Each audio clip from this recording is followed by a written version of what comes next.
नमस्कार दोस्तों, मैं अंकुर उपाध्याय स्वागत करता हूं आप सभी का आपके अपने YouTube channel share market analysis में। कल कौन से स्टॉक में कहां पे बड़ा एक्शन होना है या बड़े एक्शन पे रिएक्शन आना है, इस वीडियो के माध्यम से आप सभी के साथ बिल्कुल सिंपल और सरल भाषा में डिस्कस करेंगे। शुरू करते हैं बिना किसी देरी के। लेकिन उससे पहले, अगर आपने डीमेट अकाउंट ही ओपन नहीं किया है अभी तक, तो शेयर बाजार में काम कैसे करोगे? अगर कर लिया है तो क्या भरोसेमंद डीमेट अकाउंट ओपन किया है, अच्छे ब्रोकर के पास किया है, ये जरूर सुनिश्चित कर लेना। अगर आप एक अच्छे डीमेट अकाउंट की तलाश में हो तो अपस्टॉक का लिंक मैंने डिस्क्रिप्शन में दे रखा है, वहां जाइए, अपना डीमेट अकाउंट ओपन कीजिए। रतन टाटा जी का नाम जुड़ा हुआ है, भरोसा पूरा है, कोई हिडन चार्जेस नहीं है, जो लगता है वो आपके सामने है। अब बढ़ते हैं हम आगे अपनी वीडियो में। तो शुरू करते हैं सबसे पहले खबरों के साथ। खबरों की बात करी जाए, इजराइल और हमास के बीच में जो युद्ध चल रहा है उसमें ऑलमोस्ट इजराइल की तरफ से कुछ बड़ी अनाउंसमेंट आ रही है। उन्होंने कहा उनके लीडर को हमने खत्म कर दिया है। अब इस पे बाजार कैसा रिएक्शन देगा ये आपको पता है कि कोई रिएक्शन दे ही नहीं रहा है मार्केट। पॉजिटिव और नेगेटिव में पॉजिटिव ये है कि कुछ खास नेगेटिव नहीं है, और नेगेटिव में ये है कि ग्लोबल मार्केट्स टूटे हैं।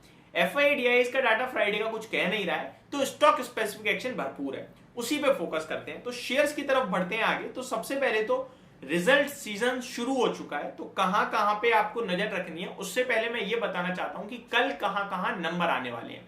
देखिए, सबसे बड़ा नाम एचडीएफसी बैंक का है, जिसके नंबर वैसे तो आज 15 अक्टूबर को आने थे, बट आज नहीं आए हैं, कल आएंगे।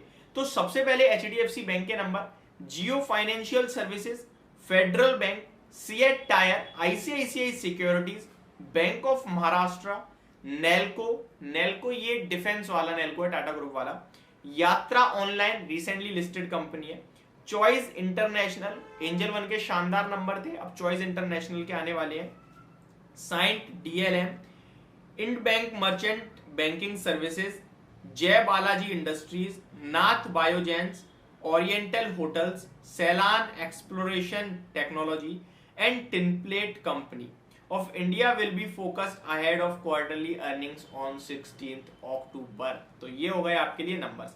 अब स्टॉक्स कहां कहां रिएक्शन आने वाला है, कुछ ना कुछ कॉर्पोरेट एक्शन हुआ है। तो सबसे पहले टाटा मोटर्स। अच्छा, मैं आपको सोर्स भी बता दूं, मैं कहां से पढ़ रहा हूं ये सारी चीजें। सोर्स मनी कंट्रोल है, अभी जितनी चीजें बता रहा हूं वो मनी कंट्रोल से। उसके बाद वो सारी चीजें बताऊंगा जो ऑलरेडी आ चुकी हैं बीएससी की साइड से, डायरेक्ट मैंने पढ़ी है। तो पहले मैं आपको टाटा मोटर्स बता दूं। The commercial vehicle major has entered into share purchase agreement with certain investors for sale of 9.9% stake in its subsidiary Tata Technologies for rupees 1613.7 crore. तो टाटा मोटर्स के पास टाटा टेक्नोलॉजी में स्टेक है, उसमें से 9.9% स्टेक ये बेच रहे हैं आईपीओ आने से पहले ही। अब यहाँ पे इंटरेस्टिंग बात ये है कि आईपीओ से पहले टाटा मोटर्स बेच रहा है, और खरीदने वाले इंटरेस्टेड कौन कौन है वो समझिए। 1613 करोड़ का ये डील है। TPG Rise Climate SFPTE Limited, a climate focused private equity fund is buying 9% stake। तो ये 9% खरीद रहे हैं, और बचा हुआ 0.9% जो खरीद रहे हैं वो है Tata Ratan Tata endowment foundation acquiring 0.9% stake from Tata motors. तो ये खबर है। एवेन्यू सुपरमार्ट अपने क्वार्टरली नंबर्स के दम पर रिएक्शन देगा। नंबर्स मैं आपको बता देता हूं। 623 करोड़ का प्रॉफिट कंपनी ने पेश करा है, और अनुमान 675 करोड़ का था, तो अनुमान से कमजोर रह गए हैं। रेवेन्यू की बात करी जाए तो कंपनी ने रेवेन्यू आपके लिए ऑलमोस्ट 12,624 करोड़ का पेश करा है, अनुमान 12,600 करोड़ का था।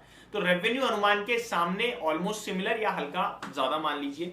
बाकी ये नंबर्स मुझे लगता है हल्के नेगेटिव ज्यादा दिख रहे हैं। लेट्स सी कैसा रिएक्शन आता है बाजार में।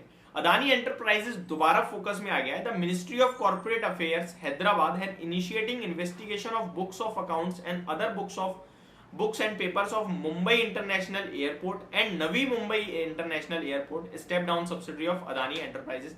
तो ये जो दो एयरपोर्ट्स हैं, इनको लेकर इनकी बैलेंस शीट चेक हो रही है, पुरानी कुछ इनमें मैटर निकला है। Bajaj electricals, the company has received a supply of services contract worth rupees 564 crore from power grid. Power grid से ऑर्डर मिला है 564 करोड़ रुपए का, बड़ी पॉजिटिव खबर है। For and on behalf of its special purpose vehicle Anantapuram Kurnool transmission. Tata steel long product focus में, क्योंकि नंबर्स आए हैं, और नंबर्स की बात की जाए तो इसके अनुमान मेरे पास नहीं है, तो मैं ज्यादा डिस्कस नहीं करना चाहूंगा, क्योंकि फिर हम कहने में मुश्किल हो जाता है कि भैया पॉजिटिव या नेगेटिव, तो उसको छोड़ देते हैं। दालमिया भारत के भी सेम रिजल्ट्स आए हैं, बट मेरे पास अनुमान है नहीं, तो इसको भी मैं छोड़ दूंगा।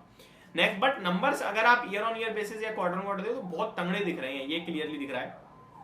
Cement volume increase 6.6% YOY to 6.2 million tons, which was line with estimate।